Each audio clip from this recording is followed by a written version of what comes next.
My friends, the great experiment. Prodigy. Prodigy. Hidden. Trick. Would you look at that? The greatest trick. And you people, you're all astronauts on some kind of Star Trek. The greatest trick. Welcome to Greatest Trek. It's a new Star Trek podcast from the makers of The Greatest Generation. I'm Ben Harrison. I'm Adam Pranica. Second of a two-parter today, Adam. Yeah, didn't get much of a dun-dun-dun at the end of the last episode, did we? No, but this definitely felt like of a piece with it. When you're making shows for kids, I bet you gotta pull back on whether or not your duns have capital letters or not. You're saying that the last script ended with a lowercase dun-dun-dun? That's what I'm saying. Yeah, and I think that's probably the way it's gotta be. Yeah. Little D's for kids, big D's for adults. What's the biggest dun-dun that you remember as a little kid? I mean, Best of Both Worlds is up there. Yeah. I mean, I'm kind of thinking of the end of Back to the Future, like, as being I'm in a movie, I'm not used to seeing the end of one movie, like, lead so seamlessly into another story. I'm not able to watch immediately. yeah, right. And that being kind of a whoa, you know? I hope they don't recast his girlfriend in between now and whatever happens next. I've developed very strong feelings for this actor. Yeah, because you really set yourself up to be roasted the way Section 31 did with ending your movie with obviously we're going to be back for more of these because this fucking ruled. You know? Life is a Highway plays over the credits. Just keep playing. Yeah. Hey, we're going to the Star Trek Sportsbook, you and me, right now, and we have a bet to place. Sequel to Section 31 movie. If you had to bet it. Here's the thing. I have no sense of, whether or not lots of people are watching Section 31. Maybe at this point it's becoming like Morbius, where people are watching it just to dick on it. Yeah, it's Madam 31. I read that it has the worst rating of any Star Trek film on Rotten Tomatoes now. How did it make you feel when people compared it to Star Trek V? Get the fuck out of here with that. Star Trek V is good. This is a Star Trek V Stan account. I just now noticed the hat you were wearing. Yeah, for those listening to the audio, Benjamin R. Harrison wearing a white, I think, production era rope cap for Star Trek V. Yeah. Boy, rope caps are coming back into style, Ben. I don't know if you know that. I put this on today and I was like, I feel very hip rocking this rope cap. Yeah. Sent in by a viewer. Yeah. What I was tiptoeing up to saying is I don't know what studio heads base metrics based decisions off of or not, but I really like the idea of Star Trek TV movies as a thing. Agreed. I mean, what they've tried to do with the J.J. Abrams movies is make big tent, summer blockbuster action films. And I like Star Trek movies that are fucking weird and based on a premise that is really fucking crazy, like Star Trek V.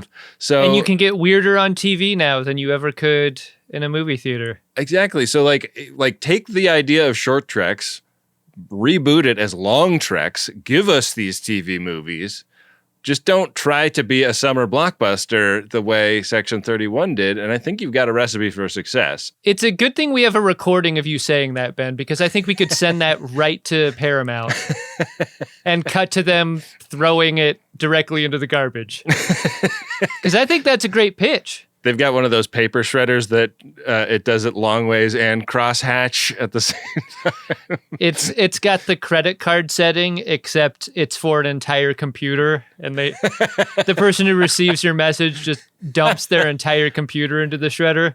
They actually pivot their entire company to just being a social media account that posts footage of them throwing computers with my ideas on them into a grinder so that you can watch them all get ground up. I just got the chills thinking about, You ever get served those videos with the giant industrial grinder that you can like drop a car into? Yeah. And it's just like arms and pistons and like there's something so unstoppable about the energy of that thing. Yeah. I'm scared of that. Just looking at that. It's the scariest thing humans have invented, and we've invented nuclear weapons. Something like that could never be on a children's cartoon. You can't show it. No. I'm pretty sure those videos are age restricted on your social media apps. Like they don't let like 13-year-olds just cruise on to the internet and watch those. I'm actually like, I'm nauseous thinking about like watching an engine block dropped into one of those and just having it go away. Mm-hmm. That's not supposed to happen. The conservation of matter isn't supposed to work like that. Yeah. Like material science shouldn't be that far along that one thing can grind something else that's that hard up. It shouldn't be possible. Yeah.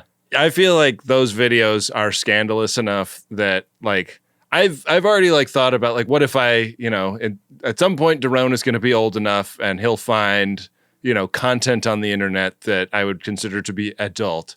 But if I found him watching those fucking videos, man, I would slap the iPad out of his hand so fast. I mean, Daron could be weeks away at this point. Kids are growing up faster and faster, Ben. It's true. Especially when they have a father who has tabs like yours.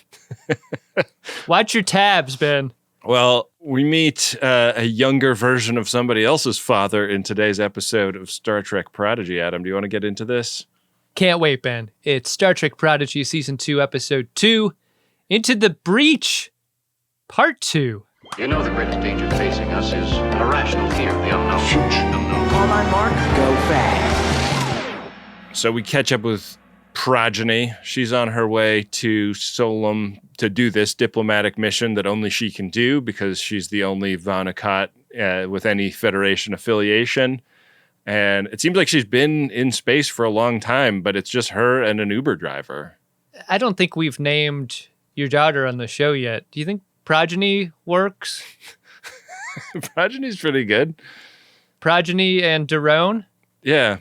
That sounds good. She does seem like the kind of baby that would cut you in half with an heirloom. Stay back! Is that one of the mobiles you've hung above her crib? Yeah. That'd be neat. It's very spinny looking. It's very spinny. It's got a lot of functionality, It's not just a pretty thing to look at. If you put a big bird on your mobile, would that be a Carol Spinny Spinny? Yeah, and if it was like a big bird that had quills like a porcupine, you would call it a Carol Spinny Spiny Spinny. Oh, I like that. Yeah. All right. I think we're good with that. Okay, we can just leave that there. There's an energy from this shuttle driver that reads very much like an Uber driver who really needs the 5-star rating bad, like who's like right on the edge of being kicked off the app. She's got white knuckles on the wheel, just going like, don't notice that it smells like barf. Don't notice that it smells like barf. Don't notice that it smells like barf. Hey, you want a water? I got a bottled water here for you. I think there's a point where encouragement for someone who needs encouragement reads as a little too much encouragement and may actually cut against what you're trying to do for the person who needs to be encouraged. You know what I'm saying? Like, I swear, you've read those first contact protocols more than Picard. I know. like if I'm Gwyn and I'm hearing this, I'm like, oh yeah, thanks. That's sweet. Not every day do you get to introduce your own people to life on other planets. No, really. Thank you. Remember your training. Heck, you're one of them. Oh my God, is something wrong with me? Like there's an additiveness to this as it goes on. It seems a little much. She does not take any of that anxiety down with her to the planet, and she beams right down in front of the big building at the middle of their future city and starts talking the local language to a bunch of startled people who've never seen somebody beam down before. She's immediately grabbed You come with us. and hauled before the Vanakot elders, whose job it is to stand in a room in case anything comes up. She came up. They didn't have to march her very far. They just wheeled her around and went through the giant double doors. We've been told that she's undergone a lot of training for this mission, and this goes left really quickly, but like the best I can come up with as far as what the training must be is that they told her to just really gas up the Vaunakot, like tell them how great they are and how much everybody else could benefit from knowing them. Like, they're going to fucking love us. We rule. Isn't that an interesting spin on it? Because try to think of what First Contact would be like here. 40 little gray aliens watch me pee in a steel bowl. I don't want to hear anything about our inherent value to the universe. Like, what I want to hear is like, will someone please fucking save us from this? Like, you've got cancer cures and technologies that'll clean up our dirty shit. Like, thank God.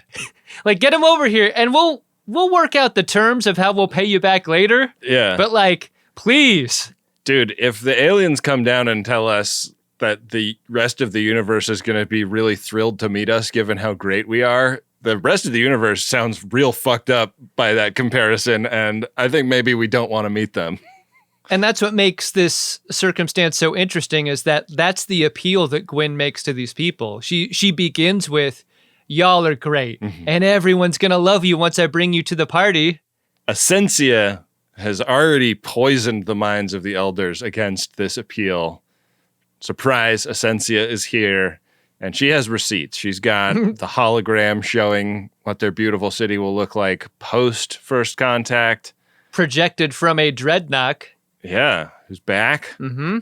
So this turns into a seize Gwyn and, throw her in a dungeon, presumably, kind of moment. And Gwyn mounts a really exciting escape.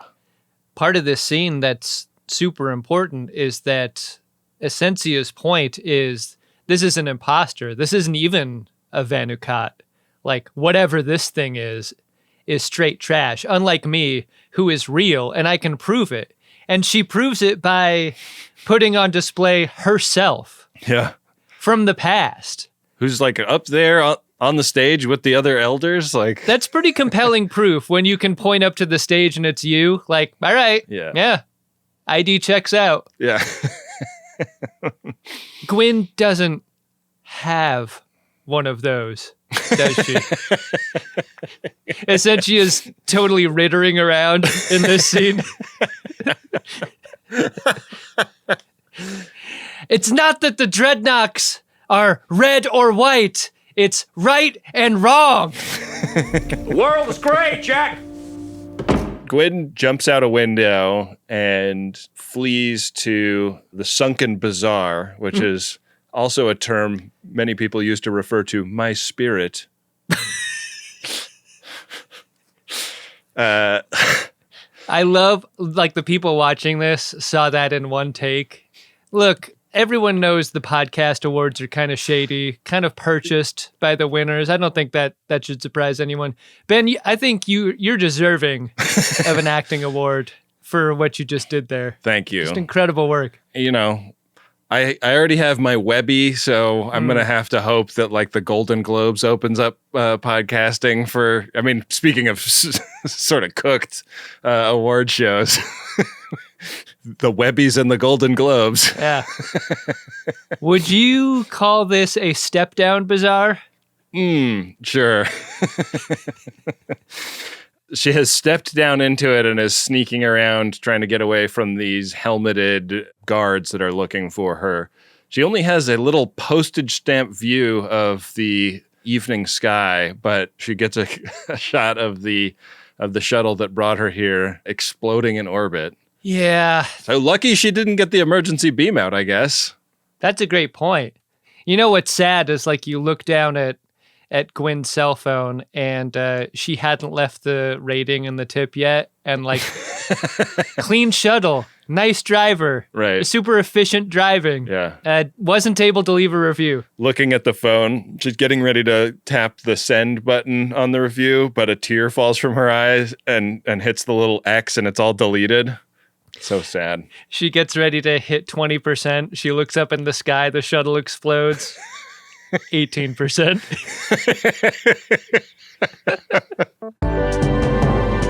The greatest trick.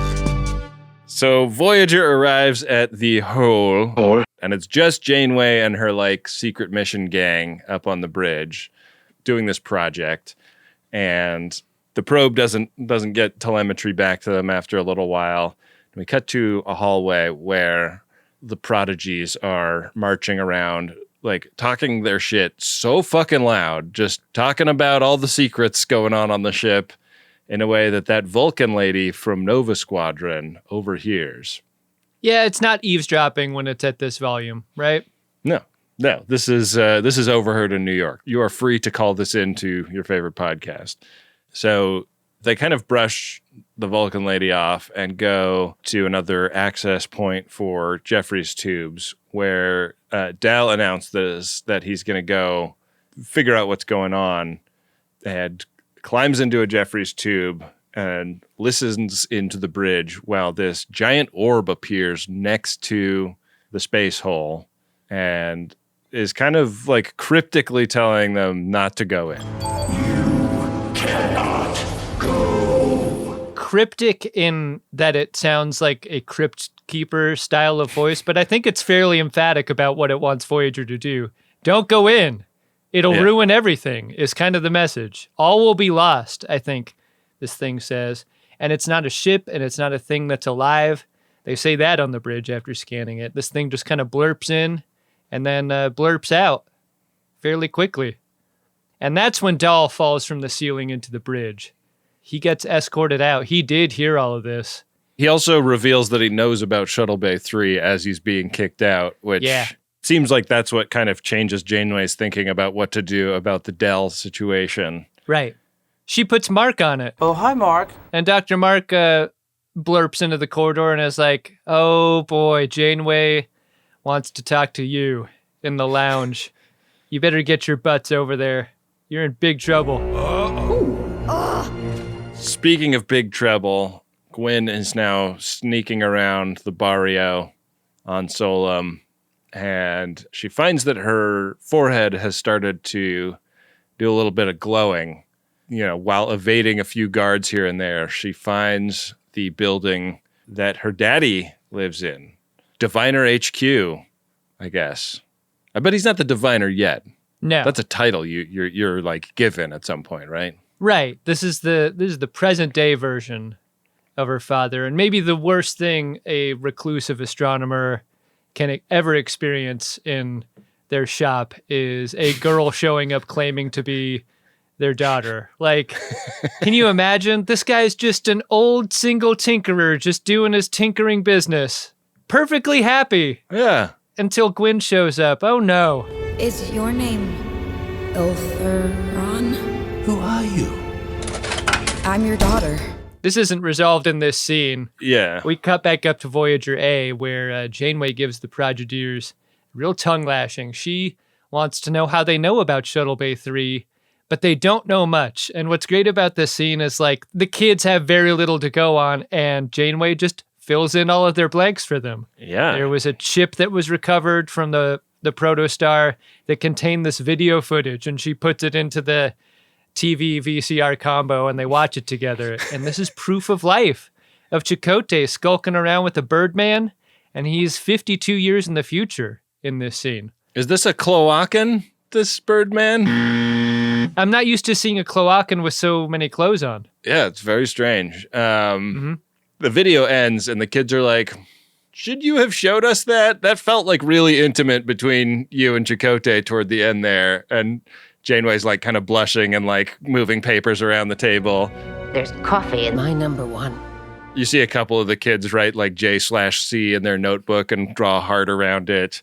But Dal is kind of processing all of the like time implications of what happened with Chakotay sending the protostar back, and that being the thing that they found and escaped from the space prison with. And so like he's feeling like because of what Chakotay did, they have these much more bright prospects in life. You know, like they might become Starfleet officers rather than lifelong internment camp prisoners. And so like they owe him that to some extent, and they feel really bought in on participating in the rescue. Yeah, if it wasn't for Chakotay, they'd probably die in a baby kitty cat prison. Yeah. Where they were before. It's like the death is bad enough. I got to watch all these baby kitty cats do it too. Yeah.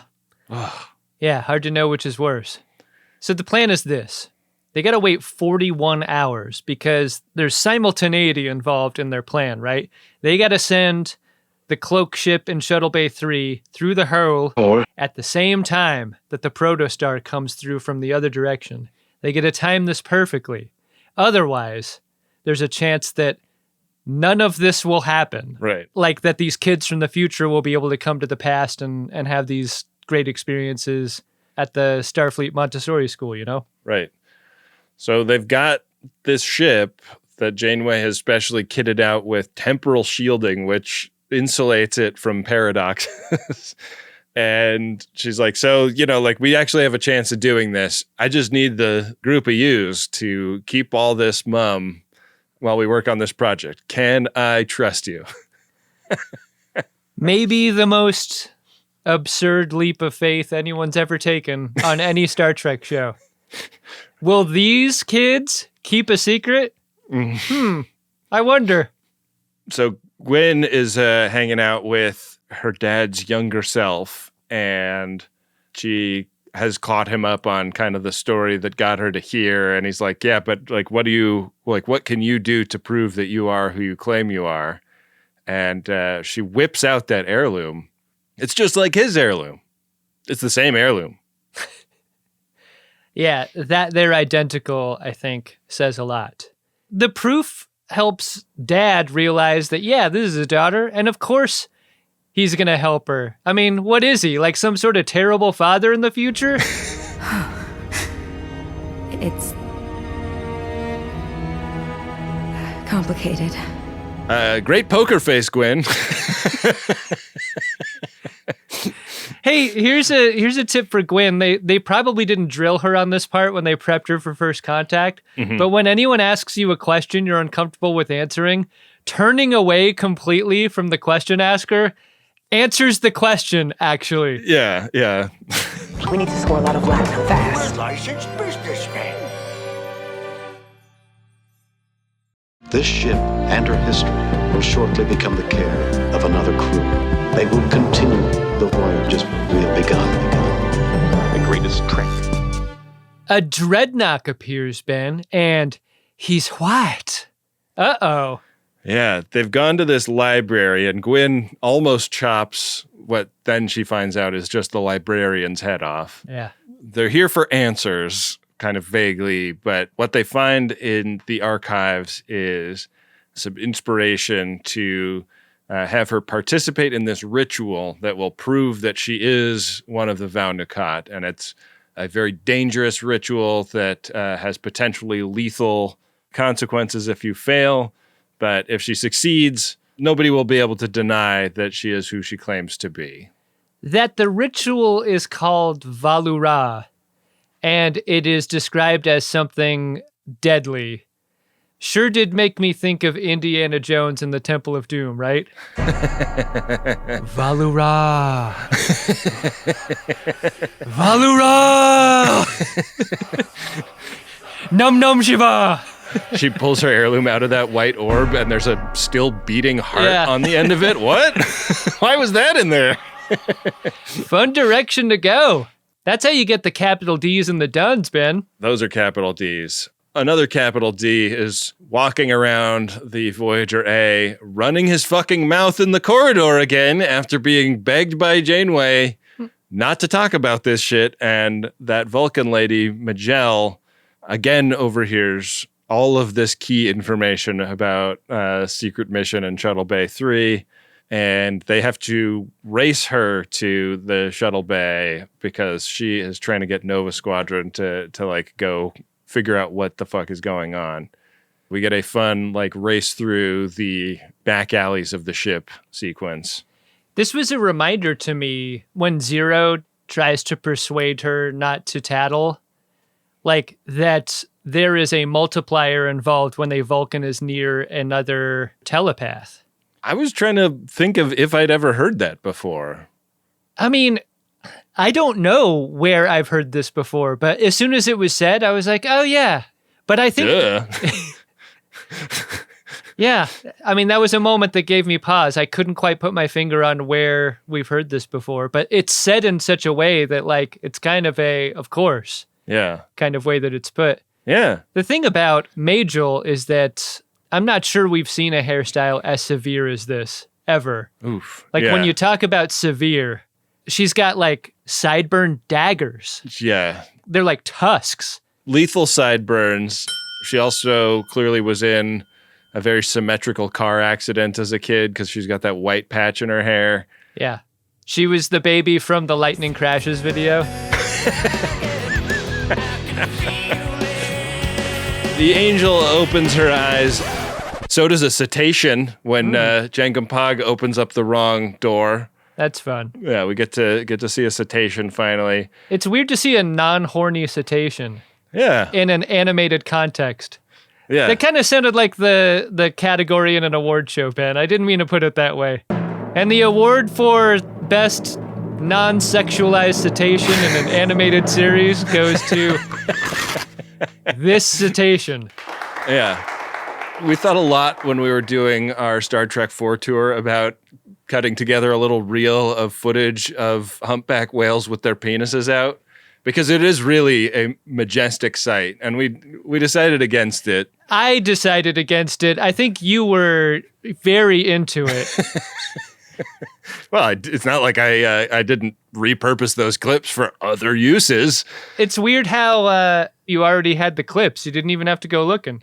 Yeah, I just opened the tax documents folder on my desktop. Right in there. You're the only one who gets horny from a Prudential video. What's the insurance video with the whales hopping up in the air? Oh, man, that might be Prudential. Or is it Progressive? No, that's Flow. I mean, I get horny from Flow, too. Let's be honest. Pacific Life. What I did is Googled something you could never Google in front of your kids, Ben. Insurance whales. And I got a non-sexual thing on Google with that. You've got your algorithm well trained, my friend. I wish I could say the same. Yeah. So they get to Shuttle Bay 3, and Dal's idea is we'll move this cloaked ship so the Nova Squadron kids don't find it. And I'm thinking this entire time, like, they could have just called Janeway and say, you know how we said you could trust us? Like, we kind of fucked up and someone overheard this, but it's just one person. Like, just like put her in the cone of secrecy also, and everything will be fine. But isn't this just like kid logic, though, in kind of the greatest way? Like, a kid wants to cover up and clean up the mess that they've made instead of admit the bad thing. Yeah. And that's what they're trying to do here. But my issue is their plan is fucking stupid. Like, they want to fly the ship? Why would they do that? It's fun to do bad things. How would they do that? Somehow they're going to, like, leave Shuttle Bay 3 and then parallel park it in Shuttle Bay 2? That's their plan? Relax. I'm just gonna zip it over to another shuttle bay. So they board the ship and are, like, fumble fucking around trying to find the button that turns it on when they get caught. And Nova Squadron start citing chapter and verse about what a violation this is, and are making to do sort of like a citizen's arrest, I guess. And it turns into a physical fight, but I thought Murph was going to make quick work of these three, and he doesn't. I thought so too. Where were you on that, Murph? You can gobble up a bomb, and yet you can't save your friends? Is he pulling his punches because they're just cadets? Like, they're not actually bad people, they're just misguided? I think this is another check in the column on our theory, which goes like, maybe Murph isn't a part of this at all. Maybe he's just incidentally going along with things and getting into adventures for his own reasons. Right. It's Chaos Murph. Chaos Murph. Part of this scuffle results in a head being bonked on a big red button that triggers the launch sequence, and it knocks Rocktalk and the other two Nova Squadron members off of the back of the ship and sends Majel and the rest of the Prodigies toward the wormhole. And Janeway is, like, walking onto the bridge announcing she's pretty sure these kids are going to keep a secret on their behalf, as that orb shows back up and is like, no, stop sending that ship toward the hole. And she's like, no, we're not doing that. And then they see the ship come out from behind their own and head right toward that hole. I love the tone of the orb in this scene. It's very, what are you doing? What are you doing? I told you not to do this. I don't like what you've got. That's totally the voice. I told you what you had. So they can't get tractor beam lock, but hey, Zero can get a tractor beam lock. Seatbelts, everyone. This is a kids show. We are going to be practicing good road safety as we go on our adventure. And unlike after the first episode, I feel like this is where your dun dun dun happens. And guess what, Ben? I think a couple of them might be capitalized. No shit. Did you like this episode of Star Trek Prodigy? She'll always bring it home.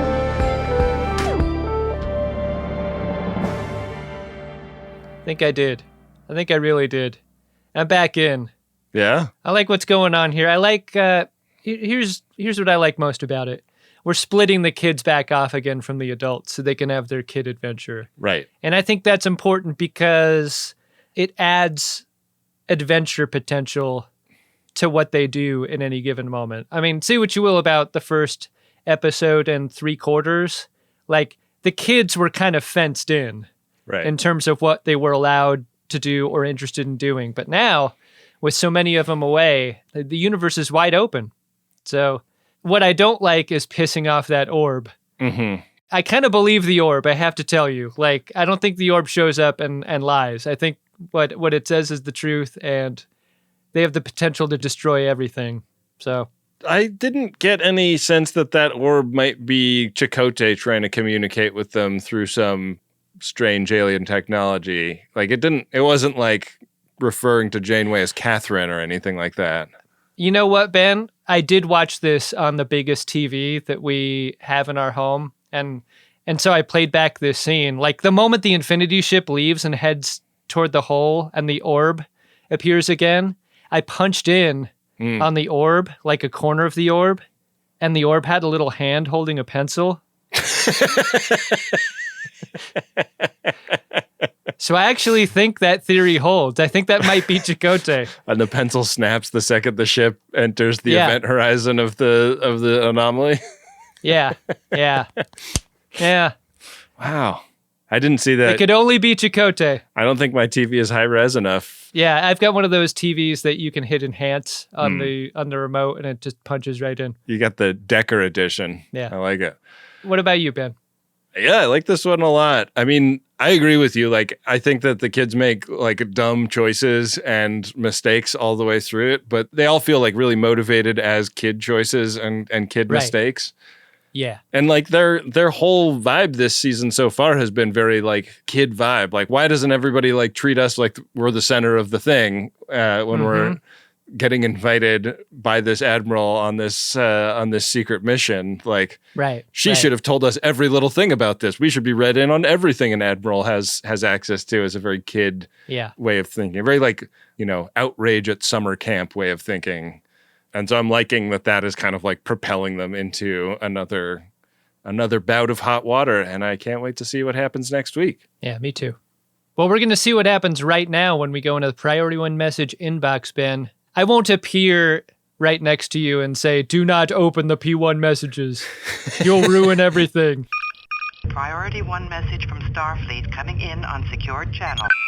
This P1 is of a promotional nature, and it goes like this. Just wanted to send you a few scarves to brighten the somber mood. Also, I'm hoping that in anticipation of Prodigy 2.0, you might play one of your awesome Barnus Frex riffs from Prodigy Season 1. Please? I don't know if we want to do that, because we're going to do our own new Barnus Frex riffs on this Season 2 coverage, right?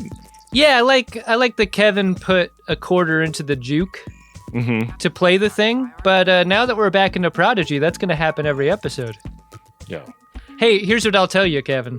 the Barnus Rex that happens this episode, that one's for you.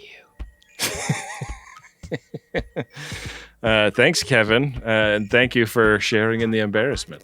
Our second priority one message here is from Sarah, and it's to Adam and Ben. Here's how that goes. Vowed I'd buy a P1 when I finally got my former spouse to listen to any Uxbridge Shimoda podcast. And here we are. Now to convince him to go to a show, should you ever return to Austin. Wow. Oh yeah, Sarah, we'll go back to Austin. We're just going to avoid a Formula One weekend. Yeah, that would be great. I think that's our plan. Is Sarah doing this at her former spouse? Or... Yeah, Sarah, what do you think happened there? Like, is she like, I want you to take this podcast in the divorce kind of a thing? Or is she also going to be at the Austin show? Or is she trying to get the former spouse to go so that she doesn't have to? I hope we weren't the cause of the dissolution of this marriage. But I can't rule it out. I know. We've been part of many proposals, but, you know, like... It's only fair that we would cut the other way. I guess so, yeah. Fair, okay. And on Valentine's Day of all days, we're turning this around. How about that? Yeah. Hey, happy Valentine's Day to Sarah and Kevin. And thanks for writing Priority 1 messages for us to read. They're like our little Valentines this time around. They sure are. Hey, Adam. What's that, Ben? Did you find yourself a Barnus Fricks? Do you mean, Barnus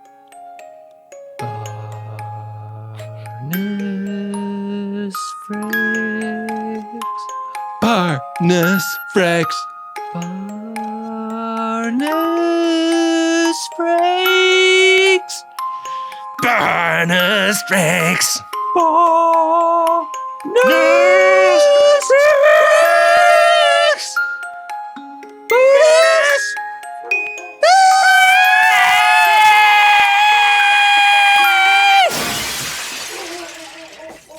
It always sets the dog off. Okay, pup. I'm going to make mine Chakotay. It's so much fun seeing him again. Like seeing him in that footage, the grainy footage that the Protostar took of him and the Birdman on the planet running away kind of gave me chills. Especially the moment where like the Protostar has that like follow subject technology where it always like keeps it in focus. Like follows Chakotay through like hopping over boxes and under things and through the scrub and whatever. And then we punch in as his Birdman gets shot. And there's a moment where he like turns around and thinks about whether or not to save him. And then the camera tilts down to his hand and he's got a pencil in it. And he snaps the pencil before going back for his first officer. Because, I mean, that's the first duty, right? It's to both please that booty and never leave a coworker down. Right. So he had to go back for him. I'm going to make him Chakotay then for me. What about you? Yeah, I'll join you on the Chakotay square. I think that's pretty persuasive. Very fun to see him back in action and actually doing stuff this episode. Good pull. Final segment on the show. Got to share a warning, bois. Ben, these are the messages that FODs send to the general public. Mm-hmm. You know, a great risk to themselves. You know, anytime you tell anyone about our show, there's a chance that it doesn't go right, chance that it backfires. But they do it anyway.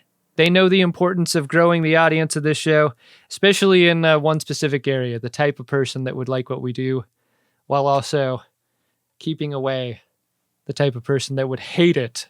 Yeah. What do we have in the warning bois inbox, Ben? Prepare a buoy and launch it when ready. Warning buoys. An emergency buoy. A warning buoy. So today we have a couple of comments on the Greatest Generations Spotify listing. So on Spotify, people can leave individual comments on individual episodes, and I wanted to specifically give a special citation to Paul Jeffrey III.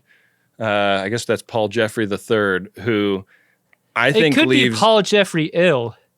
It could be. I think leaves a comment or two on an episode of The Greatest Generation just about every day. Like, is like back in the stacks, but also listening to Voyager episodes and TNG episodes. And I get like little push notifications every time someone leaves a Spotify comment, and I see Paul Jeffrey the third's name pop up a lot. So many thanks to them. But this is from a recent episode of Greatest Generation Enterprise. Mike said, I always thought Ben losing Polo, or Pollo every time was just a bit. Apparently not. Congrats, Ben. Yes, I fucking rule. I am on top of the Polo, or Pollo mountain right now. I have the belt. Amazing. Yeah. Your recent win, shocking, worthy of celebration, will never happen again. I think I'm turning it around. I think the streak is coming back.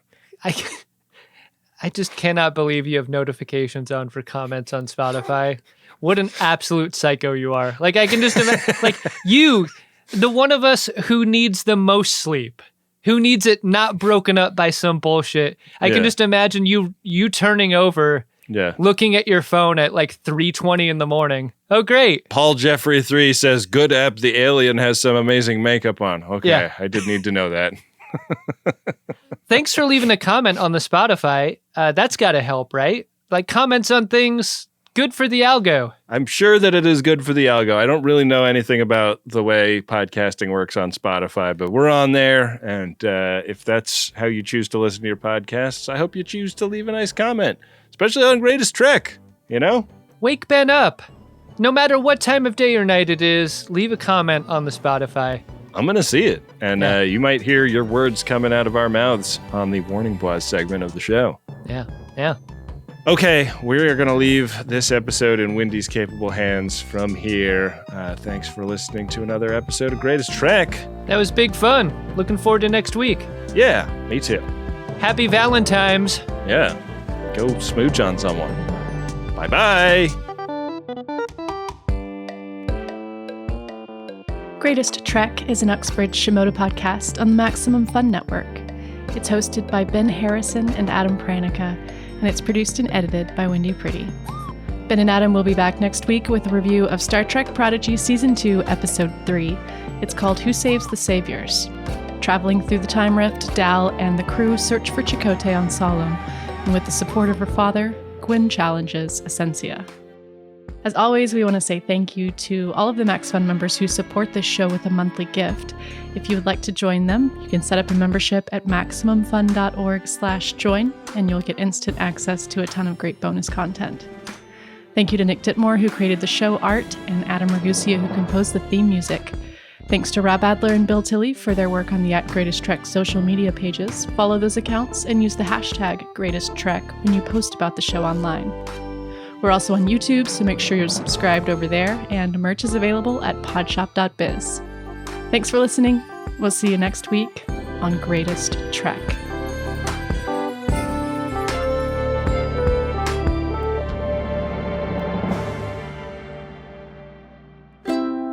Maximum Fun, a worker-owned network of artist-owned shows. supported directly by you.